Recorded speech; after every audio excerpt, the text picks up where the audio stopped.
6 নম্বর রুলে consonant plus U plus consonant এভাবে ওয়ার্ড গঠিত হলে এক্ষেত্রে ইউ এর উচ্চারণ সচরাচর সংক্ষিপ্ত আয়ের মতন হয়।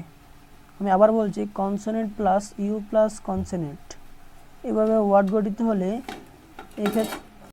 এক্ষেত্রে ইউ এর উচ্চারণ সাধারণত সংক্ষিপ্ত আয়ের মতন হয়। যেমন NULL নাল, নাল অর্থ হচ্ছে বাতিল। HUSK হাক্স, হাক্স অর্থ হচ্ছে ভুসি, যেটাকে গরুকে খাওয়াই। বাট, BUT বাট, বাট অর্থ কিন্তু। শার্ট, SHUT শার্ট, শার্ট অর্থ বন্ধ করা। HUT হাট, হাট অর্থ কুড়েঘর। এখানে বলা হয়েছে ইউ প্লাস কনসোনেন্ট। দেখো এখানে ইউর পরে এল আছে, এল হচ্ছে কনসোনেন্ট। এরপরে দেখো এখানে HUSK, দেখো এখানে ইউ এর পরে এস আছে অর্থাৎ বাউল আছে, হাসক। এরপর দেখো বাট, BUT বাট, দেখো ইউর পরে কি আছে, টি আছে, অর্থাৎ বাউলের পরে কি আছে, কনসোনেন্ট টি আছে। তো তোমরা অবশ্যই এগুলি খেয়াল করবে। এখন আসো 7 নম্বর রুল,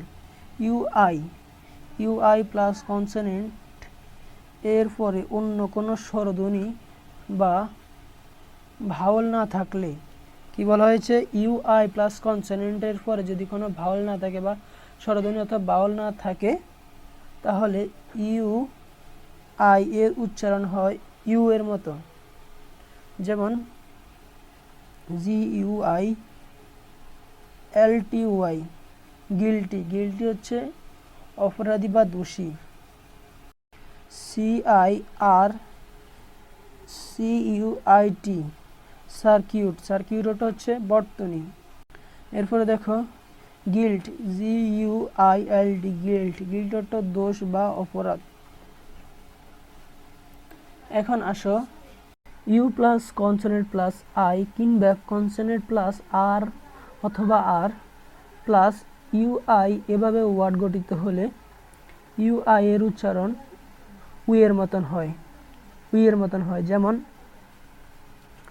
FER FET UITY পার PCUT অর্থাৎ চিরস্থায়িত্ব।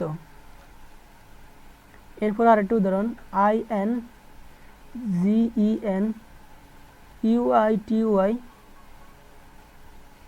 ইঞ্জিনিউটি অর্থ অকপটতা।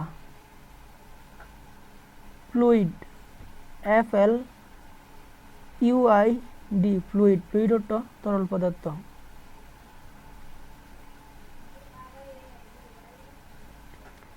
এরপরে আসো 9 নম্বর রুল, UI plus consonant plus AEO এভাবে ওয়ার্ড গঠিত হলে সচরাচর UI এর উচ্চারণ ইংরেজিতে আই এর মতন হয়। আমি আবারও বলছি, UI plus consonant plus AEO এভাবে ওয়ার্ড গঠিত হলে সচরাচর UI এর উচ্চারণ ইংরেজি আই এর মতন হয়। যেমন গাইড, GUIDE গাইড, গাইড অর্থ পথ প্রদর্শক বা পরিচালক।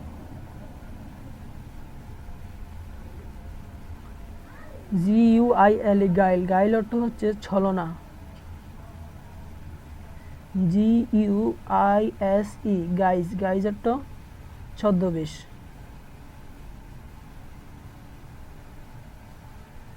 আজকে এই পর্যন্তই। আমার জানা মতে এই নিয়মগুলোই আছে, যদি আমি আরও পাই তাহলে তোমাদেরকে জানানোর চেষ্টা করব। আর ভিডিওটি ভালো লাগলে অবশ্যই আমার চ্যানেলটিকে সাবস্ক্রাইব করবে এবং পাশে থাকা বেল আইকনটি বাজিয়ে দিবে। ধন্যবাদ সবাইকে।